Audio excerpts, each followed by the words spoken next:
नमस्कार, मैं M A Qureshi, आप देख रहे हैं जेडी न्यूज। शुरुआत करते हैं इस वक्त की बड़ी खबर से। जमीनी विवाद में चली गोली।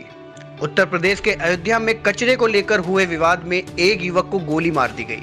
कोतवाली नगर क्षेत्र के साहबगंज पुलिस चौकी अंतर्गत सोलापुरी कॉलोनी में खाली जमीन पर कूड़ा रखने के विवाद में दो पक्षों में पहले विवाद हुआ। उसके बाद एक पक्ष ने दूसरे पक्ष के एक युवक को गोली मार दी। इस घटना में एक युवक गंभीर रूप से जख्मी हो गया, जिसे इलाज के लिए जिला अस्पताल लाया गया। घायल युवक की गंभीर हालत को देखते हुए उसे लखनऊ ट्रामा सेंटर रेफर कर दिया गया। गोली कांड के शिकार राकेश तिवारी की पत्नी ने बताया कि उनके पड़ोसी ने उनके पति को मामूली विवाद के बाद गोली मार दी। घटना के पीछे घर के बगल की खाली जमीन पर कब्जे का विवाद सामने आया। इलाके के पार्षद रामनंदन तिवारी जी का भी कहना है कि दोनों पक्षों में खाली जमीन पर कब्जे का विवाद काफी समय से चल रहा था, जिसे लेकर साहबगंज चौकी में समझौता भी हुआ था। लेकिन अचानक शनिवार की दोपहर दोनों पक्षों में फिर से विवाद हो गया और गोली चलाने की घटना सामने आई है। इस प्रकरण पर क्षेत्राधिकारी अयोध्या राकेश कुमार राय ने बताया कि घटना की सूचना मिलते ही पुलिस टीम मौके पर पहुंच गई है। इस प्रकरण में घर के बगल खाली जमीन पर कब्जे का विवाद दोनों पक्षों के बीच चल रहा था।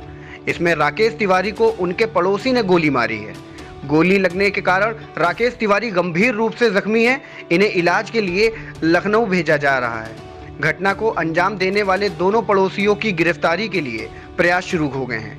पूरे प्रकरण की गंभीरता से जांच शुरू कर दी गई है। अयोध्या से हमारे संवाददाता तुफैद अहमद की रिपोर्ट। आज जो मतलब गोली चली है, लेकिन आज तो ऐसा कुछ भी मामला नहीं था। ये ज़बरदस्ती आके यहाँ पे जो है गाली गलौज करके फिर उसके बाद जो गोली चला दी है।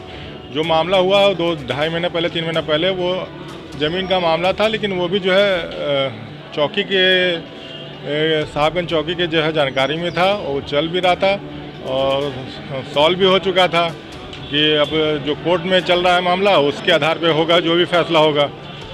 और आज जो है ज़बरदस्ती का विवाद हुआ, आके ये गाली गलौज करने लगे। उसके बाद जो गोली चली, मौके पे मौजूद नहीं था, लेकिन बाकी जो जितने लोग थे वो बता रहे हैं कि मतलब ये चीज़ें हुई हैं। किसको गोली लगी है? राकेश तिवारी को गोली लगी है और जहाँ से जानकारी मिल रही है अनिल पांडे और अजय पांडे जो है गोली चलाए। दोनों एक ही मोहल्ले के हैं। ये हमारा नाम रामनंदन तिवारी पार्षद, मैं उसी वार्ड का पार्षद हूँ। रामनों लोहिया वार्ड पड़ता है। गोली चलने की पूरी घटना क्या है? ऐसा है कि अभी वहाँ पर एक खाली ज़मीन पड़ी थी, जिसमें दोनों पक्षों का कूड़ा उड़ा रखा जाता था और कूड़ा रखने के लिए वार्तालाप हुई, जिसमें वार्तालाप के दौरान अजय पांडे द्वारा गोली चलाई गई है और मौके पर एक धोखा प्राप्त हुआ है और संभवतः एक उनकी कैब भी प्राप्त हुई है और दोनों को अंडर कस्टडी ले लिया गया है। और गोली राकेश तिवारी को गोली लगी है, जिनको लखनऊ रेफर कर दिया गया है और सर्विलांस टीम के माध्यम से इनका लोकेशन लेकर गिरफ्तारी जल्द से जल्द कर दी जाएगी। ये जो क्या जमीनी विवाद को लेकर के पर मैं जब गया वहाँ पर तो एक पुश्तैनी किसी की ज़मीन खाली पड़ी थी, वहाँ पर कूड़े को लेकर विवाद बताया जा रहा है, कूड़े रखने को लेकर। अभी इसकी गहनता से जाँच की जाएगी, जाँच उपरांत जो विधिक कार्रवाई की जाएगी।